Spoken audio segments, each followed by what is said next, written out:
chứ bạn. งามงามงามงาม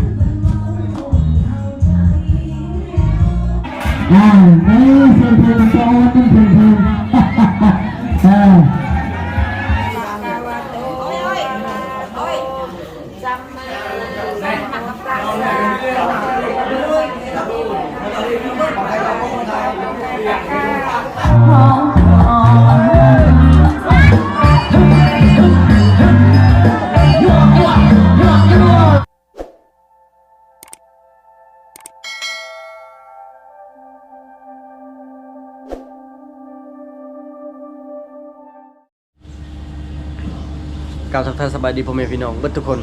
สบายดีตอนเช้าเด้อพี่น้องมื้อนี้ก็เป็นมื้องามยามดีอีกเป็นมื้อหนึงพี่น้องก็คือมื้อนี้บ่เฮียงฮับไผก็คือเอาเมียมาเฮือนนั่นน่ะเฮ็ดตามพิธีกรประเพณีซึ่งจะเป็นขั้นตอนสุดท้ายแล้วถ้าว่าจบงานนี้ก็ถือว่าเป็นประสบผลสำเร็จไปอีกขั้นหนึงพี่น้องเอ้ยก็คือฮับไผหรือว่าฮับลูกสะใภ้นะของหมู่บ้านเฮาบ่เฮียงก็เป็นการเอาเมียมาบ้านนะตามผิดตามคองตอนนี้ก็คือจัดสถานที่โต๊ะตั้งเรียบร้อยแล้วเฮาก็เฮ็ดงานบ่ใหญ่พี่น้องบ่มีบัตรเชิญงาน40โต๊ะเบียร์50ลังงัวตัวนึงน้ำบอกน้ำหวานฉลองเครื่องขึ้นโต๊ะนั่นตอนนี้ก็คือเตรียมพร้อมแล้วแต่ว่าบ่ทันเตรียมพร้อมปานใดถ้าก็มีเบียร์นี่เบียร์โต๊ะละลังนึงก็มี12แก้วแล้วก็น้ำหวานตุกนึงน้ำแพ็คนึง12ตุกแล้วก็ทิชชู่แล้วก็ไม้จิ้มแก้วจอก6หน่วยเนตะเว้นเบียร์นะเขาปะไว้ยุลุมนี่จะเป็นตัวนี้และมันยังมีอีกลาบแกงแล้วก็น่าจะประมาณนี้นะข้าวอีกที่จะขึ้นโตในต่อไปนั่นตอนนี้คือกำลังกะเกียมกำลังปรุงลาบพอดี5 โมงไปเกือบ6 โมงแล้วพี่น้องเอ้ยที่ทันทีอยู่เพื่อนเขาวันนี้ก็คือเอื้อยมาสบายดีเอ้ยMày đi. Còn chăm chen giờ nâng mẹ cho cháu từ bơn bạc. เอื้อยละเอื้อยคนละ3 แสน 4 แสนที่เรามาซอยกันเอาไผ่มาบ้านวันนี้ผู้จุบไปจะได้มีน้องไผ่วันนี้ Terang Pak Tong. โมฮูเว้า Terang peran dia. ตอนนี้ก็คือพาแต่ทางเจ้าภาพพายิ่งก็คือเป็นพ่อเฒ่าแม่เฒ่าของบ่เฮียงนั่นแหละพาเพิ่นมาฮอดบ่ฮู้ว่าฮอดจักโมงอันนี้ก็คือรีวิวในงานพี่น้องเอ้ยจะเป็นงานตัวนี้แหละ40โต๊ะเตรียมเรียบร้อยแล้วเตรียมแต่ตอนแรกวันนี้จะได้ก็ต้องขอบใจอันไอ้น้องเบิดทุกคนที่สละเวลามาช่วยเวียกช่วยงานจนงานตอนนี้เริ่มโอเคเบิดทุกอย่างแล้วยังแต่อาหารถ้าบ่มีพี่น้องบ่เฮียงก็เฮ็ดงานตัวนี้บ่ได้ฝนตกได้เมื่อคืนนี้นะตกแล้วก็ไฟดับพอดีเลยอากาศมันก็ซุ่มเย็นนะพอดีดินมันก็จะบ่เปื้อนทางนี้กำลังพักผ่อนทางนี้เพราะว่าเพิ่นบ่ได้นอนเมื่อคืนเลยนะเต็นมี3ด่างพี่น้อยปกติน่าจะพอดีประมาณ4ด่างนี่แหละหรือ5ด่างประมาณนี้แต่ว่ามันบ่พอบ่อยากไปเอาบนอื่นมันเสียค่าใช้จ่ายเขาก็เลยเอาแต่เต็นในบ้านเขาเองบ่ได้เสียค่าเช่าเต็น3ด่างอยู่บ้านเขาเองแล้วก็ตู้เป็นตู้ของอ้ายและคนซอยเวียกก็บ่ได้จ้างมีแต่อ้ายน้องกันเองนี่แหละสามัคคีกันช่วยคนละเล็กละน้อยคนละไม้คนละมือแต่เมื่อวานนี้ซ้ำนี่แล้วพี่น้องเอ้ยงานบ้านเฮาก็ถือว่าใหญ่สุดรูสุดสำหรับบ้านเฮาเด้ก็ประมาณงานดองน้องหน้านั่นแหละแต่ว่ามื้อนี้บ่เฮียงก็บอกคนบ่หลายเพราะว่าวังแล้วนี่ก็บอกไปแล้วนะบอกแล้วบอกอีกยันหมู่เว้าก็เลยบอกเราแต่คนในบ้านก็คือเฮ็ดแบบว่างานน้อยๆพี่น้องพอได้แจ้งบ้านแจ้งเมืองว่าเฮาแต่งดองถูกต้องตามกฎหมายและแต่งดองถูกต้องตามพิธีของประเพณีทั้ง2ฝ่าย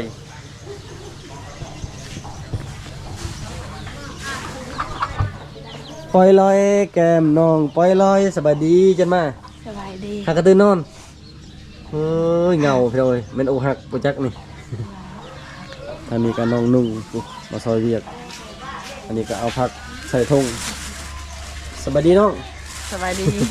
นี่เป็นน้องของโบเฮียงเป็นลูกของอาวเป็นหลานของพ่อทางนี้ก็แกงพี่น้องเอ้ยแกงกระดูกกระเดี่ยวนี่แกงแต่3 โมง เปื่อยคักเลยมัน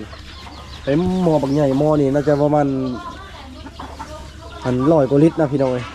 ถ้าเต็มอันนี้กายครึ่งและเข้าไปลงทางใน เข้าไปแล้วกันมันจะเข้ามาเลยกันมันจะเข้ามาเลยอันนั้นเก็บเครื่องมาท่าเขาอยู่ในห้านเบาบุญเล่งอันเนอะนาเลอป้าโทรแล้วนาเลอป้าโทรหาขวัญเนอะโอ้จุดตกใจเบิดกินมาโทรหาผู้บ่าวน้อยตายแล้วกำลังสิไล่มือเลยนี่สบายดีสมอนเลยสบายดีอ้าวแล้วว่านำหรือยังยังชุบลาบอยู่นี่คันเอาน้ำนี่สิไล่กว่านี้เนาะเอาน้ำงามกว่านี้ก็ยังรอภาพซื้อพี่น้องเอ้ยสมอนกันลุยนักบริรับบริโนอนนี่นะเฮ็ดเองหมดทุกอย่างเลยเนาะแลนเวียกเองเฮ็ดเองหมดเลยอันนี้ก็เป็นน้องสาวของสมอนเป็นน้องสาวลาปากงามนึงยังโสดยังสิ้นเลยพี่น้องเอ้ยอายุ5กับ22บ่22 ปีต้น24แล้วบ่อ้าวแจ้งว่าเอื้อนี่ตัวตลอดเนาะเอื้อนี่พ่อทางเพิ่นก็บ่22นี่มาเพิ่นน้องอีกน้อยนี่แต่สายตาเลยนั่งยังโสดอยู่พี่น้องเอ้ยเป็นน้องเมียเรือเป็นน้องของซาวมอนเพิ่นมาซอยเวียกลงไปหาเพิ่นยังอยู่เลยเขากันใจยันเมารถบ่แม่นหยังดอกนี่สบายดีน้องไผสบายดีถูกกันนั่นเอ้ยสบายดีเอ้ยสีแดงคักเลยเนาะเห็นแน่อยากจะบ่เห็นอยู่มืดยังเห็นความมาแดงนะเอาวันนี้ซองพี่มือซองรสชาติไผสิเฮ็ดแซ่บไผเฮ็ดบ่แซ่บแล้วมาเอ้ยกับน้องคือวันสิทำนี่สิเป็นนุ่งเครื่องอะเนาะว่าชุบลาบนี่โอ้ยรับไปนะบ่อยากเรื่องหน้าเนี่ยค่อยจัดการให้อยากได้สีใดสีแดงบ่สีบัวสีส้มจัดการได้เบิดบ่ต้องเสียเงินจ้างช่างแต่งหน้าแต่งเองก็ได้มีโทรแล้วก็พูดนะแกเป็นตาแสบนี่ล่ะพี่น้องเอ้ยลาบสดๆเลยงัวสดๆเลยงัวเลี้ยงเองงัวแม่เบิดแล้วบัดนี้อันเพื่อสิได้เมียนะพี่น้องเอ้ยงัวกระเบิดควายกระเบิดหมูกระเบิดไก่กระเบิดเป็ดกระเบิดแอมแล้วบ่จ้ะมันจะลำบากยังบ่แซ่บอยู่แซ่บไปว่าแอมจังอันละปางเลาะอีกพี่น้องเอ้ยเลาะไปหาก่อนภายในทันตื่นภายในบ่ทันตื่นพอแต่ละคนก็นอนดึกเตรียมงานเริ่มแต่ตอนแรงวันนี้เริ่มจัดสถานที่สบายดีจอนนี่สบายดีลูกหล่ะสวัสดีเฮ้ยเกิดกับใส่เกิดจังน่ะเจ็บตีนบอกเป็นย่างตีนน่ะใส่ทรงยีนข้างในซ้ายทางนี้สบายดีกันย่าสวัสดีอาบน้ำแล้วบ่ล้างหน้าแล้วบ่ยังบ่ชุกแล้วมันยังสบายดีอันนี้ก็ไปทันล้างหน้าไปชั้นละคนหนึ่งเนี่ยไปปุ๊บเลยปุ๊บกล้องเลยเอาไปเอากระถ่ายทำนี้ก่อนเดี๋ยวจะถ่ายเป็นคันให้เบิ่งเดี๋ยวมีเวลาเขาใส่กระถ่ายเขานั่นที่ตรงไหนเพราะว่าทุกเทื่อที่ว่าโบเฮงเฮ็ดงานจะบ่ค่อยได้ถ่ายแบบสมบูรณ์แบบหรือแบบเต็มที่ให้พ่อแม่พี่น้องได้รับชมนะเพราะว่ามันก็คือว่าแหละเบียกมันหลายอย่างพอทุกอย่างเป็นเฮาแลนด์เองแบบนี้นะน้ำก่อนทางนึงแล้วบ่พังขับไปเอาอีกเดี๋ยวไปซื้อน้ำซื้อเครื่องของที่บ่พอแลนไปแลนมาแล้วมือ1 3 4เที่ยวพุ่นแหละเปิดเพลงก่อนวอลายพุ่นตู้ก็เป็นตู้อ้ายตู้งานน้อยๆนะตู้กับบ่ได้เซาบ่ได้หยังเล่มพูนน้องก็อยากจะเราใส่สบายดีพ่อสบายดีอ๋อพี่น้องเอ้ยทหารเต็มชุดแล้วมื้อนี้มาจับไผเด้ทหารรอก็ลูกอีกอายุ60ปลายปีได้พี่น้องเอ้ยยังรอใครแต่บ่ได้เจ้าสู่ทางนี้สบายดีเด้อทุกคนสบายดีพากันแท็กลาบสวัสดีตอนเช้าอันลาบนี่ใส่โต๊ะละ2จานแกงใช้โต๊ะละ2จานเด้อโอเคตอนนี้เลยเดี๋ยวอย่าหาสบายดีคิมมี่อย่ามาไปใส่ชุดดำได้มื้อนี้โอเคเลยไปลาบบ่ทันนี่บ่หรือยังโอเคจริงจ้าเราเหมือนจะไปลานี่ลาบสดๆแต่พี่น้องถ้าซื้อนี่ก็ประมาณ5-60นี่บ่ต่ำนะนี่อย่าง70ลายกว่าพุ่นแหละเอาน้ำจ้าอย่าซุกไหนเช่นนี่ ตารางแบบตารางหนัก คันนี้นะเบิ้น80พอดีโต40โตนะ เนี่ยมาน้ำทำได้ไงกว่าแกอะไร คันกว่ากี่กว่าแห่งดีกว่าของต้องดงแล้วนะจ้าตะบนเขาโต กินไรกว่ากว่าแล้วนะดัง เรียบในบนโตเล่นนตะโกเนี่ยเรียบในโดยในกะกีกระเจนในบนเล่นกันนตะโกกีประโจหำนี่เจาะดอนนี่ละกีอาจอระกับ คือบุหิงว่าลาบกับแกงข้าวนี่มันถ้าแขกมาเลยจึงเอาไปให้ถ้าเอาไปให้นี่คำไปใส่ก่อนไปเสิร์ฟก่อนนี่บ่ไว้น้ำมาหลาย มันให้เอาจน สบายดีป่ะเบ้ย ไปดี ไปทางใดเดี๋ยวนี้ เพื่อนนั่นแหละมี เอ เรียกเห็น อหากเห็นหน้าเห็นนวลไปได้มือดองกับไปเมาบ่มือดองนะ ไปดอก เมาบ่โอ้ผมงอกมาเท่ากันเลยนะลูกจะคนเลยเดี๋ยวนี้ บ่งอกเลยชอม 2 คนเนาะได้เท่าไรขายมันไปนี่ ชามร้านชามร้านเกม 3 ล้านกับประมาณ 5,000บ่ แม่น 5,000ต้นๆบ่ฮอด5,000เนาะ อ๋อ บ่ฮอดหรือว่าฮอดเพราะว่านี่แหละที่เราเลยกับบ่เบิ่นี่แหละมาซอยเวียกซอยงานแต่เมื่อวานนี่จะได้ก็ต้องขอบใจทุกคนที่มาซอยเวียกซอยงานจนตอนนี้กำลังเริ่มงานและแค่คนกำลังเริ่มมาตอนนี้แค่คนก็กำลังมาพอดีทั้งฝ่ายผู้ย่าหรือว่าพ่อเฒ่าแม่เฒ่าก็มาทั้งคนนะสบายดีน้องชายแว่เหรอตัวน่าตะลึงมาเหรอชื่ออะไรบ่นี่ก็ยาว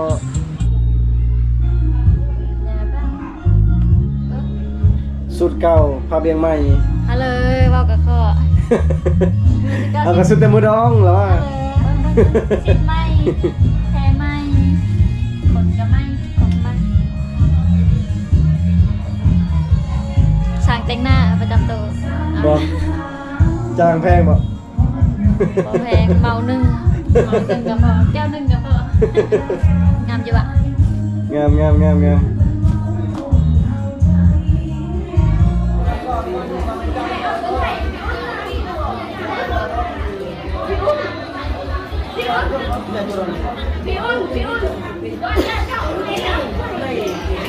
mẹ cày bọc ăn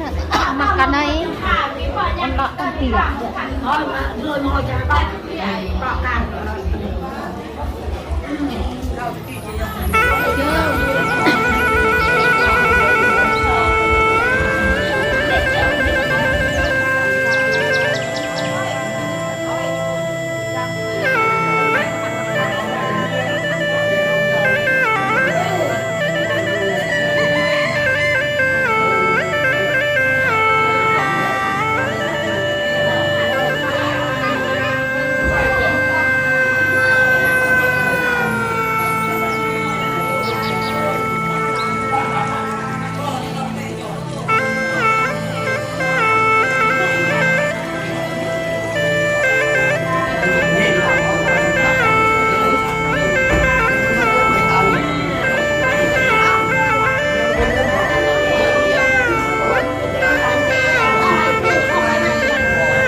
นี่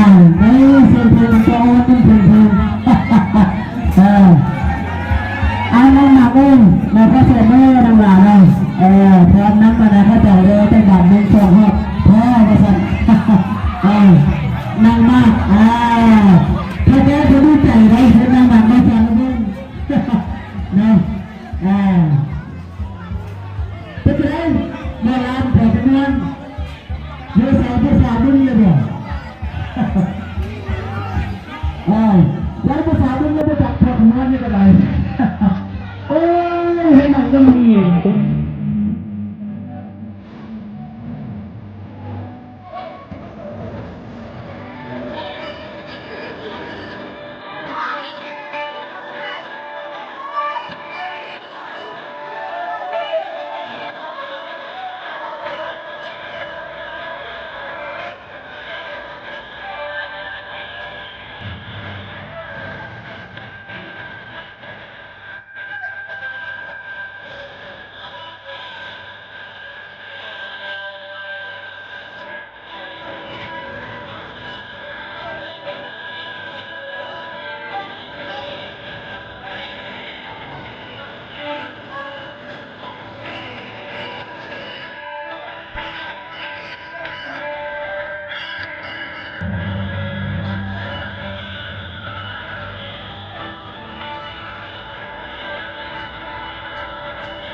เอาไปสวด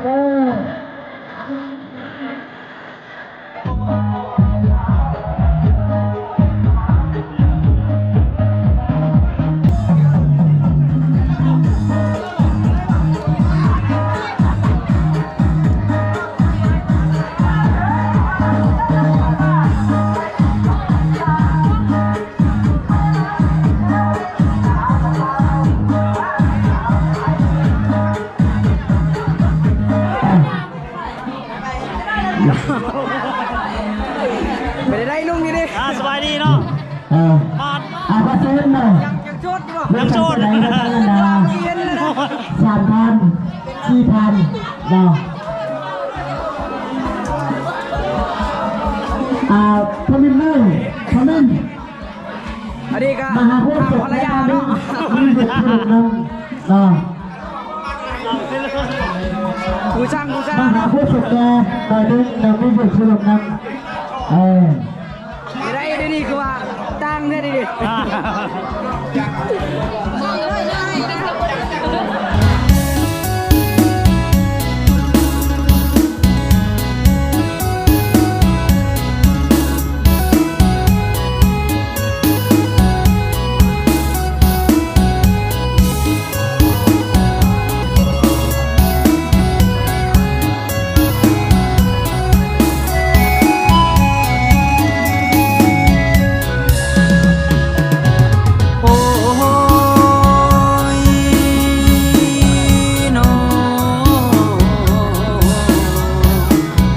ทานผู้ฟัง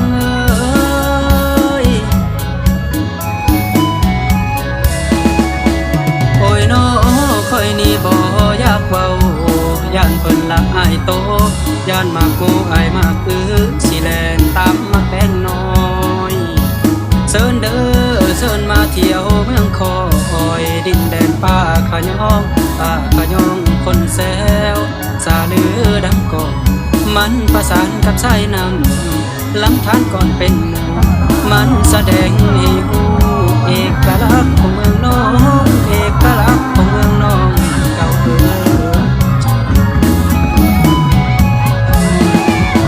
ตาเอ้ยข้าขอไขบลให้แจ้งต้องกินเมืองน้องปองดองเผาเสือตั้งแต่เหนือถึงใต้สาวเมืองน้องได้พร้อมพังมีกันนำผ้าสางเมืองบ้านได้ พัฒนาเมืองบ้านได้พัฒนาทาง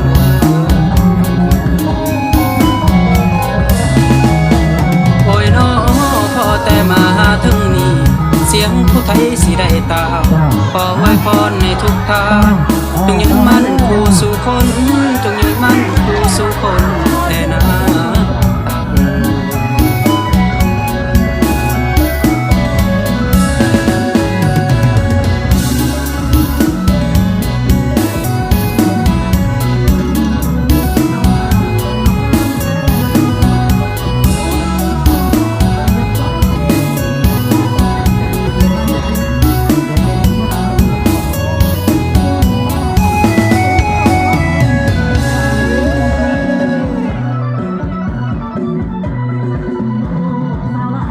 ตอนนี้ก็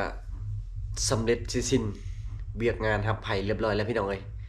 รู้สึกดีใจเด้เบาโตเบาต้นเบาโตแล้วนี่เบาเงินคำพร้อมเพราะว่าใช้จ่ายในการรับไผ่นี่ก็เบิดไปหลายพี่น้องเอ้ยเบิด20 ล้านต้นๆนี่แหละและบ่เรื่องที่ว่าเป็นหยังคือต้องรับไผ่เป็นหยังคือต้องเฮ็ดงานอีกเทื่อนึงนะก็ต้องเข้าใจนะนี่ฮีตผู้ไทยหรือว่าฮิตคนลาวนี่หลังจากที่เฮาแต่งแล้วคันว่าเฮาแต่งมาบ้านคือบ่เฮียงได้แต่งเอาเมียมาบ้านนี่ก็ต้องได้มีการรับไผ่เป็นธรรมดาเป็นเรื่องปกติอันน่ะ ก็คือเรื่องงบประมาณหรือว่างานนี่มันขึ้นกับความพึงพอใจขึ้นกับ2ฝ่ายเฮาร่วมกันหรือว่าคือ2คู่บ่2คนบ่าวสาวคือบ่เฮียงกับสาวหมอนั่นร่วมกันว่าสิเฮ็ดงานแบบใดแต่ว่าเรื่องคิดของเฮาก็จะบ่ไปแตะต้องนะเฮาก็ตามเฮ็ดไปตามฮิตของประเพณีนั่นแหละ